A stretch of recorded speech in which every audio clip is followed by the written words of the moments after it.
Good morning, Heroes Elementary. Good morning. Thank you. By a raise of hands, who has ever heard of veganism? Okay, quite a few. Okay, by a raise of hands, who has never heard of veganism? Interesting. How about vegetarianism? Okay, so we got more vegetarians. So veganism is similar to vegetarianism, except that vegetarians don't consume meat, whereas vegans don't consume meat and dairy products, right? So we're going to get more into that, but before we get into what veganism exactly is, I'm going to introduce myself. Who am I and what am I doing here at Heroes Elementary? So my name is Mr. Arjun Kumar, okay? I am an author of the book called Wisdom Through Psychology. I wrote this book after I went to school at USC, which I know some of you guys will be going to, right? And I am also an animal rights activist. So you can see me right there in the middle doing activism on the streets of Santa Monica in Los Angeles. And I'm also a YouTuber. I do educational content on social media, on YouTube, on TikTok, and thank you, and on Instagram. So that's a little bit about me. Now, how did I get into this, right? How did I get here? So it started with me joining a speech and debate club in high school. Now, I know you guys are about to go to middle school very soon in a couple years. And in middle school and in high school, once you get there eventually, you guys are going to have an opportunity to join some sports. You're going to have an opportunity to join some clubs. And I would highly recommend exploring it as much as possible, because you're going to find yourself there. You're going to find your strengths. You're going to be tested on what you're good at, what you're not so good at. So it's great to challenge yourself by joining these clubs and sports. Now, to exemplify what I've done, when I went to speech and debate, I went to speech and debate because I was not fond of public speaking. Now, by a raise of hands, who gets nervous when they're doing public speaking or when they have to read out loud to the class? Okay, a lot of you, I see that. Now, speech and debate is one of those clubs that will really help you become a better speaker. Even the teachers could benefit from speech and debate training. We have speech and debate. In elementary? Yes. Whoa, you guys are lucky. I did not have it in elementary school in my time. We can raise our hand. Who's done speech and debate here? Okay, we got a couple of people already in speech and debate. All right, and from the ones who raised their hands, how are you guys liking it? And you think it's helped you become better speakers? Yeah? Awesome. Well, it's one of those things that can really, really develop your skills. And I think once you grow up, whether you're working, whether you're going in with your relationships, whether you're, whatever path you decide to go, learning how to talk is always going to be a benefit, right? So once you start to learn how to articulate, it was really going to help you with your communication, with your debating skills, and how you go about life, right? So in speech and debate, I gave a speech on veganism in high school, right? And I got first place the very first time I did it. And then I got first place again. And I got first place again. So 3 times in a row, just by going into speech and debate, I learned that my skill was public speaking. Even though I was nervous of speaking. I did not enjoy speaking. So you see that it's always important to explore the sports and the clubs just to find out what your strengths are. And then from there, I became the graduation speaker. And from becoming the graduation speaker, I was told by my principal and my coaches to put my speech on YouTube. And that's how I became a YouTuber. So you see how much of a, yes, question. How many likes do I have? Well, in this video, it's 44. If you put the mic away, does it sound better? Can you do a test? Test? Does it sound better? There. It does. Okay, so if it's close, it's muffled. Yes, there you Oh, okay, Sound okay. like Charlie Brown. All right, is this better? Yes. All right, so let's define what veganism exactly is, precisely.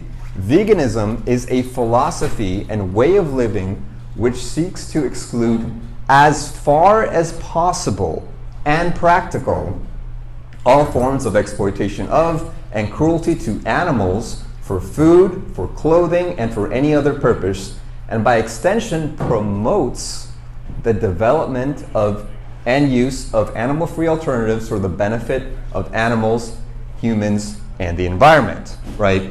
So it avoids all animal products as much as possible and practical.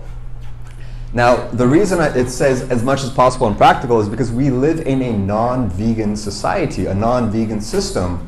And as a vegan, it's really, really hard to completely eradicate animal suffering. So even an apple might have some fertilizer that was fertilized by a dead body from an animal. So, right, it is a philosophy which seeks to exclude as far as possible all forms of exploitation. So now that we know what veganism is veganism like this new term? Is this brand new trend? Is it just like a virality factor? Where did veganism start? Well, actually, even though the term veganism was coined in the 1940s, veganism takes roots in ancient civilizations, right?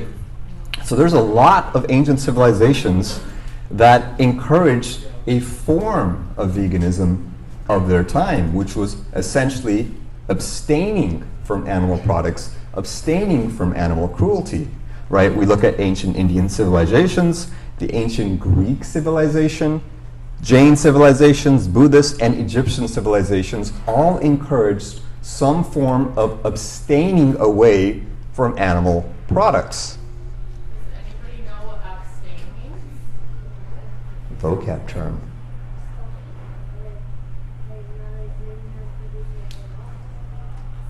So like kind of stopping it or not doing it? Staying away from it? Is that accurate? Great job. That is accurate. Abstain means staying away or stopping as much as possible and practical. Right? All right. So, propaganda, right? The reason a lot of us eat meat and dairy products is 3 reasons: comfort, tradition, and convenience. Comfort, tradition, and convenience. Those are the 3 reasons why we consume meat and dairy products. And a lot of this is fueled by propaganda, right? Because there's a lot of profit in meat and dairy products for big corporations. In fact, the US spends $550 million every year just to persuade businesses and persuade consumers, which are the people that buy products, to consume meat and dairy products. And you'll see this in your commercials, you'll see this in your TV, you'll see this even in your movies, even in your TikTok commercials. They are really promoting these products so that people buy it. All right. Speaking of propaganda, if we really dissect the psychology between some animals that we love, admire, respect, play with, and other animals that we kill and eat, what is the difference? So I've exemplified here a dog and a pig. Both animals are highly social, playful. They have the ability to bond with humans and bond with other animals. They are protective. They have a great sense of smell. They can dream. Both pigs and dogs can dream while they're sleeping. They can learn tricks, right? They can learn tricks from humans. They're very communicative and they're very empathetic. So why is it that we choose to pet one animal and kill the other animal? Well, that's exactly right? We don't care about the pig. So we got to look deeper. Why don't we care about it? And the answer lies in the propaganda. Good job. Propaganda is the reason we believe one thing over the other. All right. So environment is a huge area of concern these days with climate change and the heat these days. And the meat and dairy industry actually is a big detriment to the environment. So by adopting veganism, some people will adopt it, plant-based diets, or they adopt veganism because it reduces the environmental impacts. Now, I have some statistics here. Veganism reduces greenhouse emissions by 49%. How many of you guys know what greenhouse emissions are? Those are the gases up in the atmosphere that are causing global warming. How many of you guys have heard of global warming? Okay, exactly. So these gases are very, very dangerous. Specifically, the methane pollution that comes from animal agriculture that damages the ozone layer up in our atmosphere and causes global warming and climate change. So not only will veganism reduce the greenhouse gases by 49%, but it also reduces deforestation by 76%. How many of you guys know what deforestation is? Deforestation is when they cut down the forest, cut down the trees to make room for grazing land for cows. This is bad because it is eliminating trees which produce the oxygen that we breathe. So we're running out of oxygen here by cutting down the trees. Not really, but it ruins the atmospheric conditions. So veganism reduces greenhouse emissions by 49%, deforestation by 76%, and water usage by 35% because it takes a lot of water to feed and hydrate these animals, right? And this is just a picture of the pollution that's being caused by some of the slaughterhouses. All right, so moving right along, I have a question. Let's see if anyone knows this. Where does methane pollution come from in animal agriculture? Poor handling of matter and You said B, poor handling of manure and fertilizers. Not quite. Let's see if someone else knows. I saw your hand go up first. Blood runoff. Woo, that's a good answer, but not quite. Okay, let's go with you. I saw your hand next. Not quite. Not quite. Okay. All right. Yes. What did you say? All right, come right here. Come up here. I asked, where does methane pollution come from animal agriculture? And you said cow parts? You said cow parts. yeah. Young man. That is correct. Round of applause. All right, so come up here and get your candy. Whoa, okay, all right, let's settle down here. All right, first, why are cow farts causing methane pollution? Anyone know this? Yes. Yeah. Yes. The smell, close. Yes. It probably makes like our pollution bad. Sort of, yes. So cow farts have a substance called methane, right? Remember I talked about methane. Methane is causing pollution to the ozone layer. Methane is a lot stronger at destroying the ozone layer than carbon dioxide, which you guys will learn in your geology classes at some point. But the cow farts are actually very damaging. Sounds pretty funny, but it's actually destroying the ozone layer, believe it or not. So, great job on that. All right. Who's hungry? Oh, I see a lot of people hungry for chicken McNuggets, huh? But has anyone ever told you how these chicken nuggets are made?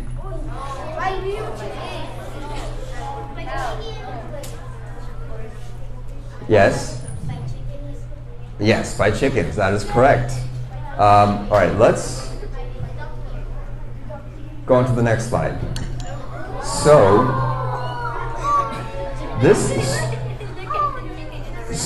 most chickens are fed into a grinder and then turned into nuggets, right? So this is standard practice. This is completely. Notice how we all were appetized from this, and now I'm hearing a bunch of no's and moans from this. So you see how the propaganda makes this look very cute and very nice, very appetizing, very colorful, but this is not so appetizing. All right, questions? Questions so far? Questions so far? Yes. Yes, question. So animal cruelty is probably the #1 reason why people adopt veganism. I'm hearing a lot of moans and groans here because a lot of people are getting alarmed from this. This is exactly what they hide, right? The propaganda, because they're not going to show you this. They're going to show you the nice burger. They're going to show you the nice chicken nuggets. They're going to show you the cheese pizza. But behind that is this industry that's happening, right? And although the food might taste good, and you might not want to eat your vegetables because your parents are telling you to eat your vegetables and you're getting annoyed by that, but it's probably a better investment to be eating your vegetables and eating a healthier lifestyle than having to support this, right? Question. Do people care when they kill the animals? What was that?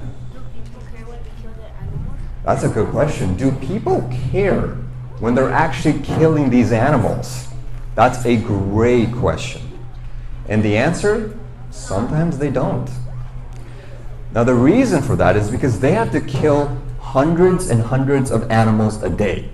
And a lot of these people that work in these slaughterhouses, they need money, right? So they don't really have a choice. They need the money. So they will go work here, kill these animals, and they turn off their empathy in order to do their job properly, right?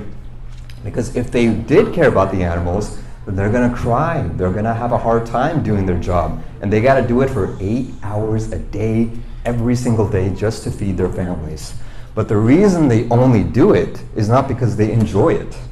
Most of the people that are in slaughterhouses do not enjoy their job. In fact, they get sick because they have to smell all the blood and nasty, corpses that are lying around them.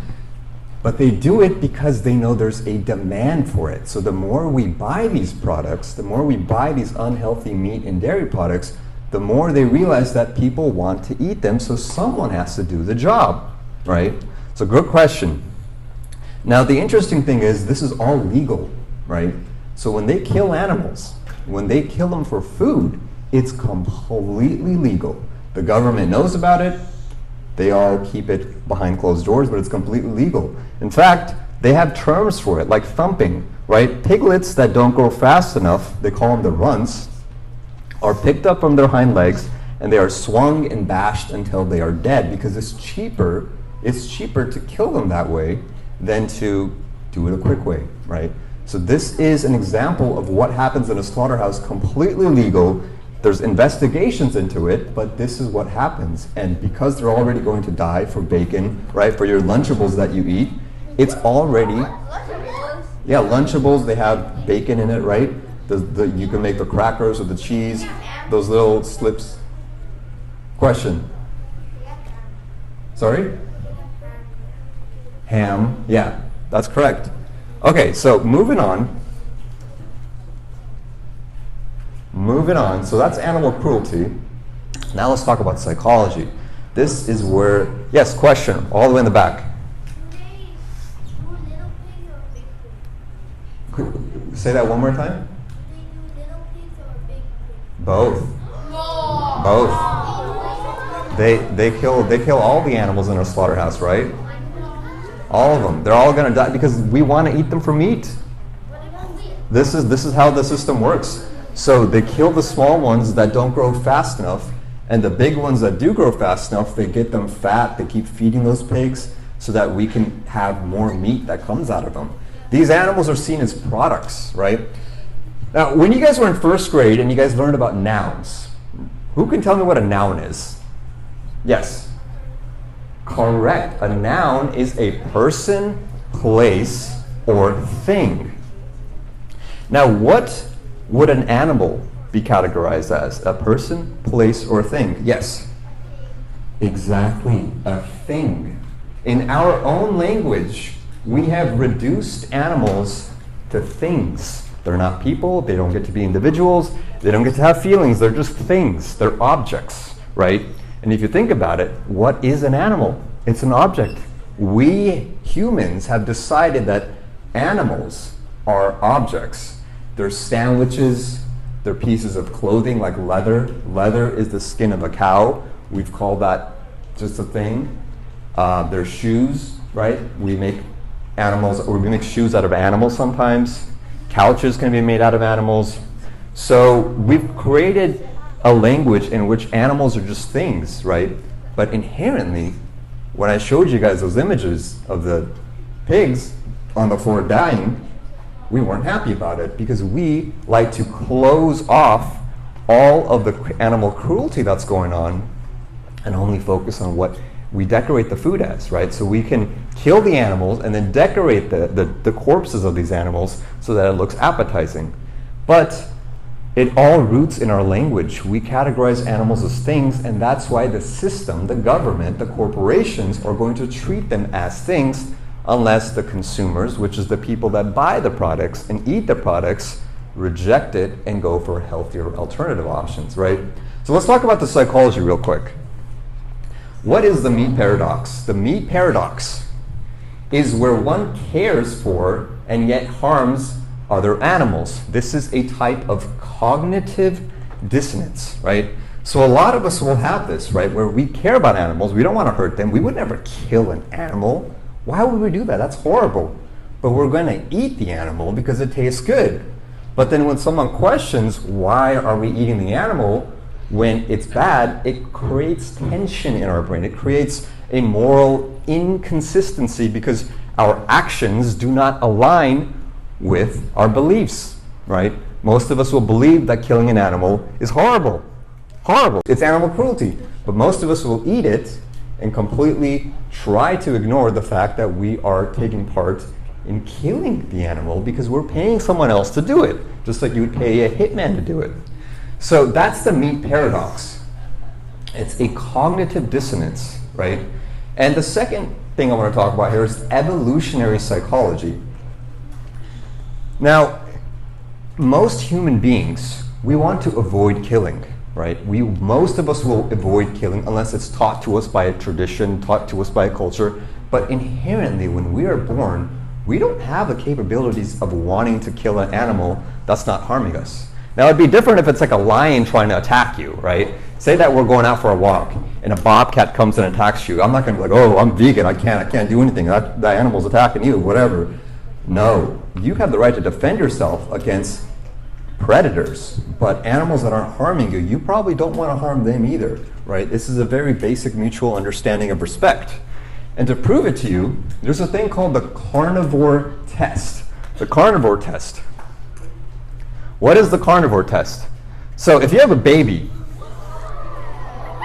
if you put a baby in a crib and you give the baby a bunny and an apple, do you really think if humans are meant to eat meat, that baby is going to eat the bunny and play with the apple? No. What's the baby going to do instead? Eat the apple, play with the bunny. Because we, from the second we are born, we have this evolutionary psychology in wanting to play with animals that want to play with us and eat colorful, juicy fruits. Question. Mostly everything we eat is animal? Okay, so the question here is mostly everything we eat here is animals. Is mostly everything we eat here animals? It really depends. Most of us, because of traditions, because of institutions, we have a lot of animal products, animal-derived products like milk, dairy, eggs in our food. But some of you guys, when you guys get older, you might adopt plant-based diets, you might adopt veganism, you might adopt vegetarianism. And you might adopt it because of this information I'm showing you right now. So it's really up to you to answer your question. Most of us will eat animal products because that's what's fed to us, that's what's given to us, that's what we buy, that's what we're told to buy via propaganda. But it's really up to you to decide if you want to support this or not support it. So it's completely up to you. All right, next question. This is tough. Hold on, let me read the question. Who do humans most closely resemble physiologically? Okay, who do humans most closely resemble physiologically? A, carnivores. Carnivores are animals that eat only animals. B, herbivores. Animals that eat only plants. C, omnivores. Animals that eat both plants and animals. Or detritivore. Animals that eat dead organisms and waste. Okay, let's go on this side. Yes? Yeah. Omnivores? Omnivores, not quite. All right, let's go someone on this side. Yes, you all the way in the back. Yeah. Is D, D? detritivore, humans that eat dead organisms and waste. Not quite. All right, we got two more questions or two more options left. Let's see who's gonna get it. All right, let's go somewhere on this side. You with the jacket right there. C. C was already said, omnivores. Okay, let's go on this side. Yes, you with the glasses. What'd you say? Say it one more time. Herbivores. That is correct. You have just earned. You guys should be congratulating her. Round of applause. Round of applause.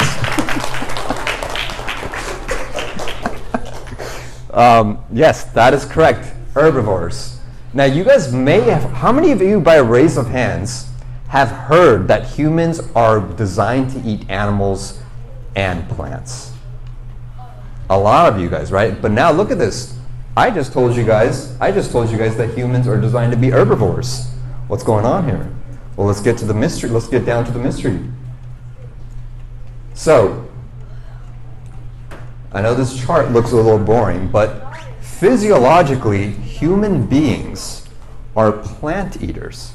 But behaviorally, we can behave like omnivores that eat animals and plants. We can behave like cannibals that eat only humans. We can behave like carnivores that eat only animals and not plants. We can behave like anything. You could behave like whatever animal you want to behave like. But physiologically, how many of you guys know what physiological means? Right? Your anatomy, the way your body is designed, the way your body looks. It is herbivorous, right? And if you want to take a picture of this chart, or if you want to read this chart up close to you guys can, but these have all the traits of animals, right? Humans right here in the blue, herbivores in the green, omnivores right here in the brown, and carnivores in the red, right? So, if you sweat through your pores, you're an herbivore. If you sweat by panting, you're an omnivore or carnivore, right? If you have claws to dig into your prey, you're like a lion, right? You're probably an omnivore or carnivore. But if you have nails, like human beings or gorillas, you have nails to dig into the dirt so you can dig up vegetables. If you have fingers instead of claws or paws, those are for picking up fruits from trees, right? So these are all designed through countless years of evolution to make you an herbivore, right? But I could go through all of this, but I know what you guys are all thinking right now. Don't we have these canine teeth, Mr. Arjun Kumar? Don't we have canine teeth? Right? Have you guys heard of canine teeth before? Yeah. Canine teeth, aren't those designed to kill animals? Aren't those designed to tear through flesh? Yes. Yes?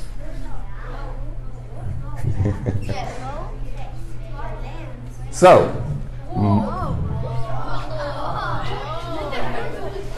most herbivores have canine teeth. Now, isn't that something? Most plant eaters have canine teeth. Why do they have canine teeth? I don't know. I have no clue. No, they have canine teeth because they are used to design for fighting. They're designed for digging into certain melons, certain fruits that they want to eat, but that does not mean that they kill and eat animals. Although it can kill you if you mess with it. But here's the thing. Our canine teeth aren't really designed for fighting, right? Have you ever seen a human being use their canine teeth to tear through an animal alive? No, you haven't. But they can tear through fruits pretty well, right? You can bite into a fruit, you can bite into a watermelon, you can bite into a vegetable. So those canine teeth that we have are actually made for plants, not for animals. And if you think about it, why is it that we need to cook the animal? Why is it that we need to select only certain parts of the animal to consume and we can't eat the animal completely raw, like most real omnivores and carnivores? They eat the animal alive. The fur, the skin, the eyeballs, everything, right? So human beings are physiologically plant eaters, right? All right, I have time for one question for this. Yes, with the mask. I can't hear you.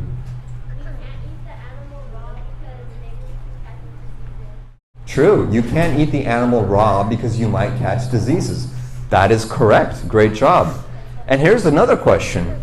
Why is it that humans are the only one, if we were omnivores or carnivores, which we're not, if we were, why do we need to cook it? Because omnivores and carnivores, the real omnivores and carnivores, eat it raw and they don't get any diseases. Have you ever heard of a lion, which is a carnivore, a lion dying from a heart attack because they ate too much meat? Absolutely not, because the lion doesn't need to cook the meat because it's a real carnivore, right? So real omnivores and carnivores don't need to pick out one little wing of the chicken to eat it. They can eat the entire animal raw, right? Now when you start cooking it and you remove the blood and you can digest it, that doesn't mean that you're designed to eat it. That just means you've made it in a way that you can digest it. You can feed a gorilla chicken if you cook it right, so it can digest it, but that does not mean it's designed to eat it, right? It's a great, great question. Now let's talk about nutrition, right? So if you guys do, at some point in the future, decide to embark on a vegan journey, it's very important you know your nutrition, because a lot of people will eliminate the products that come from animals, like they'll eliminate bacon, they'll eliminate chicken, they'll eliminate beef, they'll eliminate jerky, but they won't substitute it with the appropriate plant-based alternatives. Now, as a rule of thumb, if you follow this vegan food pyramid, you shall get all your nutrients, right? And another rule of thumb, if you eat every color of the vegetable in a week, you will have most of your nutrients and minerals. Now, have you guys ever heard of B12? No. Have you guys heard that vegan diets may not perhaps give you all the nutrients and minerals? Yes?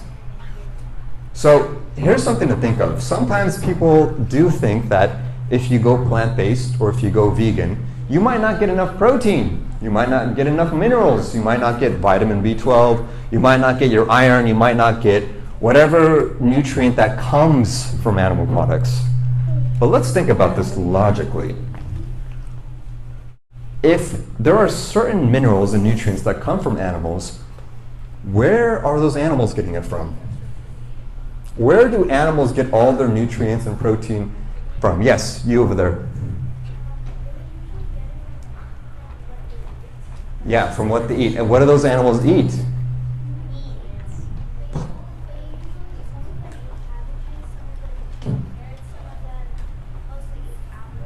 Apples, cabbages, carrots, exactly. So the cows, chickens, and pigs are eating grass, they're eating carrots, they're eating cabbages, they're eating vegetables. So most of their protein and nutrients and minerals and vitamins that they're all getting come from plants. And we're filtering it through an animal's body. Why would we filter all of that substances from an animal's body when we can directly get it from the vegetables themselves and eliminate the middleman and not support animal cruelty, environmental damage, and it's better for our health, right? On average, just FYI, people that adopt veganism have a 9 to 12 year longer lifespan than someone on average that consumes meat and dairy products. All right, and I know some of you guys are like, I'm not eating my vegetables. There's a bunch of vegan junk food out there as well too, okay? So if you see these products, these are all vegan, but if you look behind the nutrition labels, as long as it doesn't say contains milk or contains egg or contains fish or contains any animal products on the nutritional facts, it's vegan. And sometimes they have a vegan logo on these products right in the back where you can safely assume that, okay, there's no animals that were harmed in this product because the vegan badge is on there, right? So all these products are vegan. This is a vegan. I used to eat this a lot in my first year of being a vegan. And now we are entering a new age of veganism where we have vegan meats, right? You guys might have seen this at McDonald's and Carl's Jr. and Burger King. They're creating vegan meat, right? Why are they creating vegan meat? To reduce animal cruelty, and it's better for the environment and better for your health to some degree, right? So if you go to most fast food chains like Chipotle or any type of drive-through, there's usually a vegan option now, and they're going to be increasing in time. Yes, question? Oh, what is it? Sorry, say that one more time.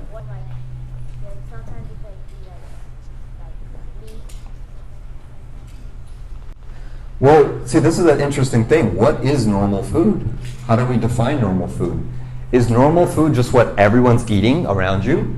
Or is normal food what we're physiologically designed to eat, right? So say if everyone's drinking soda, or say if everyone's drinking alcohol. Alcohol's not good, right? You guys all know that. Does that mean it's normal just because everyone around you is drinking it? No. Does it mean it's normal if everyone around you is drinking a lot of soda and candies and chips? Doesn't necessarily mean it's normal food, right? Normal food is what we got to look at science for. We got to look at our physiology to understand what normal food is. All right. So in conclusion, veganism is what? It's a philosophy against animal cruelty primarily. This is not a new ideology. Many ancient civilizations practiced some form of abstaining from animal products. What does abstaining mean? What does the word abstaining mean? We just learned it. Yes?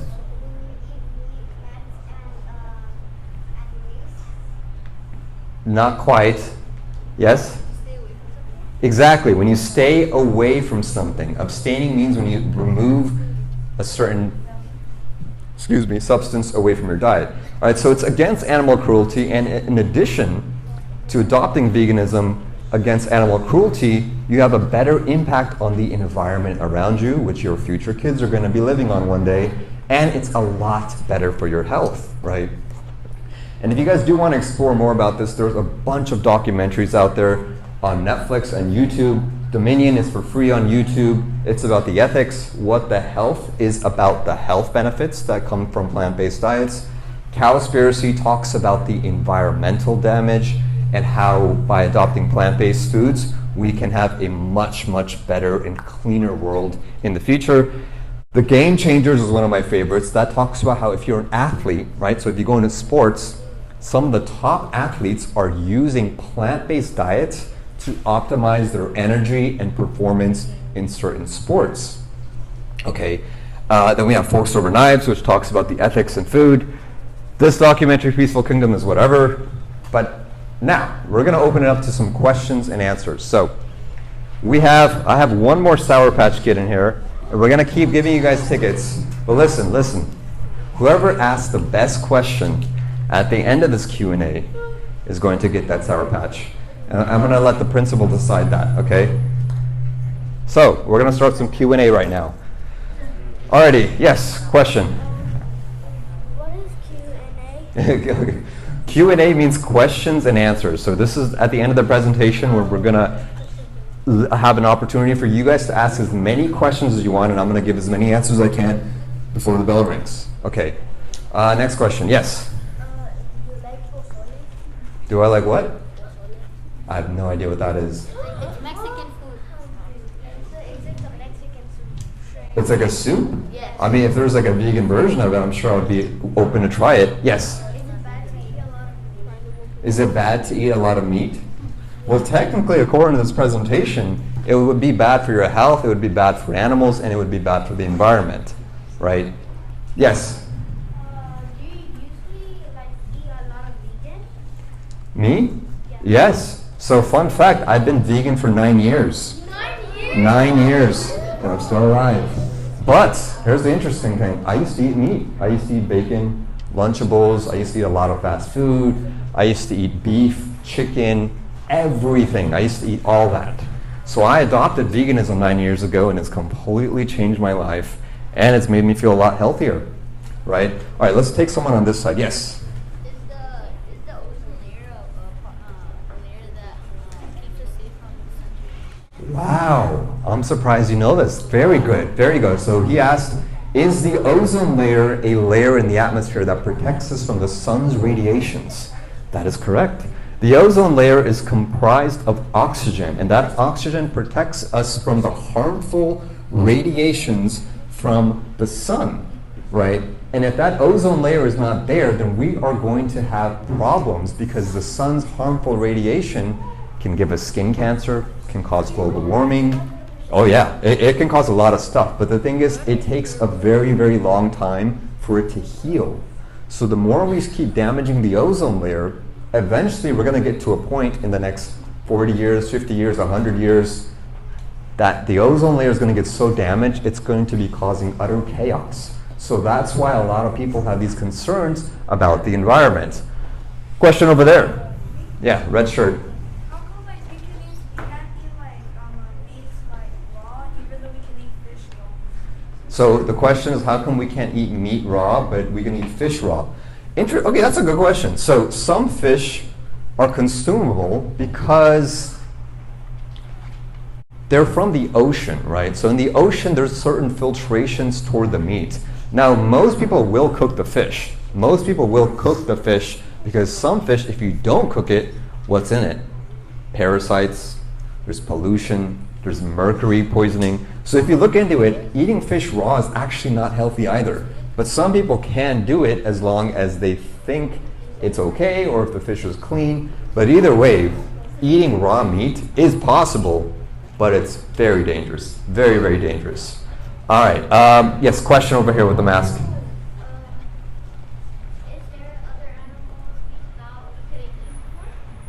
Are there other animals that we thought we could eat before? Couldn't? So technically, if you cook most animals, you can eat them.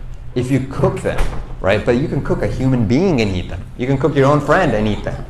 But you wouldn't want to do that, right? So here's the interesting thing. We're not designed to eat meat raw, but you can eat anything if it's digestible, right? Are we designed to drink soda? No, we're not designed to drink soda, but can we digest soda? Exactly. Are we designed to drink alcohol? But can we digest alcohol? Are we designed to consume candy? Yeah.